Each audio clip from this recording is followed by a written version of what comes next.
नमस्कार, मैं चंदर कुमार और आप देख रहे हैं अपना पसंदीदा चैनल अंगवानी। बरौनी में एक रेल कर्मी की दर्दनाक मौत से पूरा रेल परिवार सदमे में है और इस पर जो रेल कर्मचारी है वहां पर उनका आरोप है कि ये सरासर रेलवे विभाग की लापरवाही और कर्मचारियों की कमी के कारण ये हादसा हुआ, जिसमें कि एक नौजवान जिसकी शादी अगले महीने होने वाली थी वो मौत के मुंह में समा गया। इस पर हमको बात करने के लिए AIRF all India railway men's federation के महासचिव शिव गोपाल मिश्रा जी हमारे साथ जुड़े हुए हैं। हम उनसे प्रतिक्रिया लेना चाहेंगे और उनसे जानना चाहेंगे कि आखिर ऐसे हादसों में इस तरह की जो स्थिति हो जाती है उस पर फेडरेशन क्या कर रहा है, ऐसे कर्मचारियों को जान बचाने के लिए फेडरेशन की क्या योजना है। सर, बहुत स्वागत है आपका। बरौनी वाली घटना आपने सुनी होगी, बड़ी दर्दनाक घटना है और पूरा रेल परिवार सदमे में इस घटना से। चंदन भाई, ये पहली दुर्घटना नहीं है। मैं बराबर इस बात को कहता रहा हूं कि सारे जो है वो सरकारी महकमों में, मैं जब सारे सरकारी महकमों की बात करता हूं तो उसमें मैं ये भी बात करता हूं कि जो है वो उसमें डिफेंस भी शामिल है, वर्दी वाले आर्मी वाले लोग भी शामिल हैं, CRPF, BSF और पैरामिलिट्री फोर्सेज के लोग भी शामिल हैं। उन सब में भारतीय रेल में हर साल जो है वो 500 के एवरेज पर जो है वो लोग शहादत देते हैं। ये जो है ऑन रिकॉर्ड है। ये कोई ऐसा तथ्य नहीं है जिसको कि भारत सरकार नहीं जानती, दूसरे लोग नहीं जानते हैं। इसीलिए मैं बराबर इस बात को कहता रहता हूं कि मानव जीवन अमूल्य है, पहले इसकी रक्षा होनी चाहिए। ये हादसा हाईलाइट हुआ इसलिए कि सोशल मीडिया में आया, लोग उसको देख रहे हैं। ऐसी दुर्घटना से हमारे लोग जो है वो अक्सर जो है वो रूबरू होने का काम करते हैं। दुर्घटनाएं भी होती हैं, प्रोटेस्ट भी होता है, गाड़ियां भी रुकती हैं। हम लोग जो है वो इस बात को हाईएस्ट लेवल तक ले जाने का भी काम करते हैं। ऐसी ऐसी दुर्घटनाएं भी हुई हैं। एक ही दिन में दिल्ली में पलवल में एक साथ जो है वो जेई सहित 4 लोग, 4 ट्रैकमैन हमारे मारे गए और उसी दिन जो है वो साहिबाबाद में भी एक जो है वो जेई और उसके साथ में 4 ट्रैकमैन की डेथ हुई। लेकिन ये जो बरौनी की दुर्घटना है वो एक ऐसी लापरवाही का परिणाम है जो कि जिसको बचाया जा सकता था, एक मानवीय मूल्य की रक्षा की जा सकती थी। बड़ा जब शोर हम लोगों ने मचाया तो कहा हम रक्षक देंगे सारे ट्रैकमैन साथियों को। अब वो रक्षक दिया जा रहा था, तब तक बीच में कोई नया वेंडर आ गया।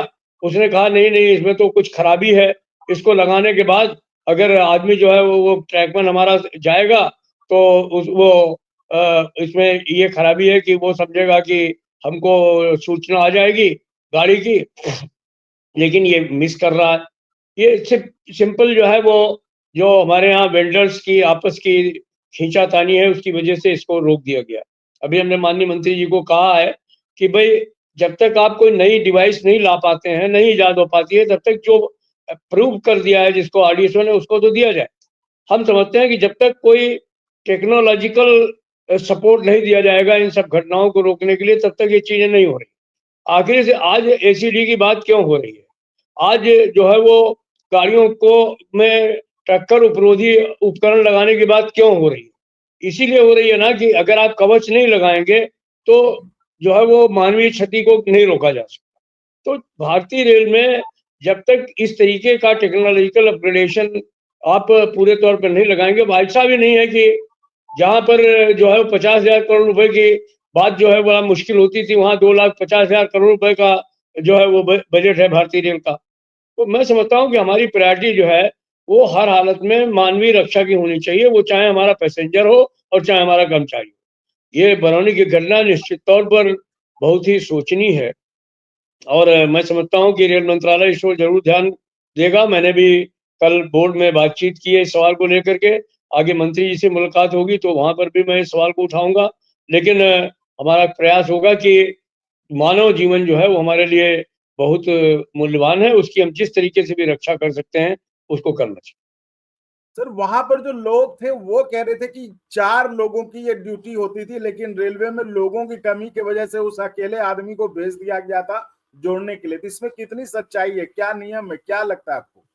देखिए, इसमें तो कोई शक नहीं है कि कर्मचारियों की कमी तो है। और हालांकि भारतीय रेल ने पिछले साल भी 1,40,000 लोग भर्ती किए थे।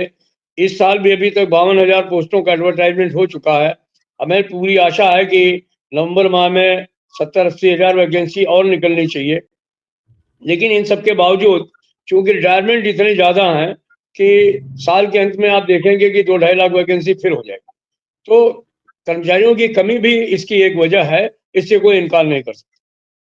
तो ऐसी घटनाओं को रोकने के लिए तत्काल रूप से आपने क्या सुझाव दिया है? क्या आपको लगता है कि ऐसी घटनाएं और ना हो, ऐसा कोई नौजवान जो फिर मौत के मुंह में ना समाये, इसके लिए क्या प्लान, कुछ हमने योजना हमने पीछे मिलकर के मंत्री जी को यही कहा है कि पहली बात तो जो पोस्टें खाली हैं उनको तत्काल भरा जाए। और ये जो प्रयास होता है कि 2 लाख वैकेंसी खाली है, 1 लाख भर लो, तो इससे काम नहीं चलेगा। ये रेल है, इसमें हर चीज के लिए डिफाइंड है कि कहाँ पर कितने आदमी लगेंगे, कि यार्डस्टिक है। तो इसलिए एक तरफ तो एसेट्स बढ़ रहे हैं, आप इतना इन्वेस्टमेंट कर रहे हैं, इंफ्रास्ट्रक्चर डेवलपमेंट हो रहा है, और उसके लिए आदमी नहीं आ रहे हैं, उनके लिए कहा जा रहा है पहले सरेंडर दीजिए तब हम आदमी भर्ती करेंगे। तो ये जो विधा है गलत है। तो उस पर तो खैर हमारे चेयरमैन रेलवे बोर्ड ने एक पत्र जो है फाइनेंस सेक्रेटरी को लिख दिया है, और मैंने स्वयं फाइनेंस सेक्रेटरी से मिलकर के अपील की है कि भाई रेलवे के लिए ये जो फार्मूला है कि एक पोस्ट सरेंडर करो और एक पोस्ट क्रिएट करो, इसको बंद करना चाहिए।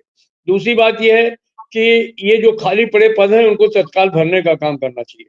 और तीसरी बात यह है कि हमें एक टेक्नोलॉजिकल जो है अब कुछ न कुछ ऐसा करना पड़ेगा जिससे कि मान लीजिए ये तो एक डेली रोजमर्रे की डिवाइस है कि हमको कपलिंग जोड़नी पड़ेगी, शंटिंग करानी पड़ेगी।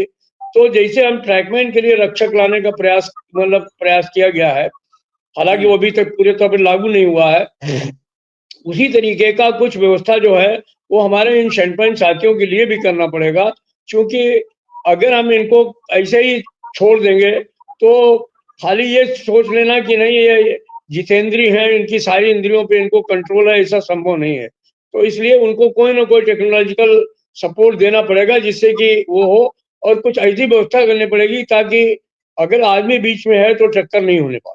सर, क्या जो जो वहां पे हादसा हुआ, क्या आपने वहां पर लोगों से बात की, उनके कुछ परिवार वालों से कुछ संपर्क हो पाया, क्या कह रहे हो? नहीं, हमारा नहीं संपर्क हो पाया, लेकिन हमारे वहाँ के मंडल मंत्री ने उनसे संपर्क किया है। हमारा ब्रांच सेक्रेटरी जो है बरौनी का, वो उनके साथ में बराबर शामिल रहा।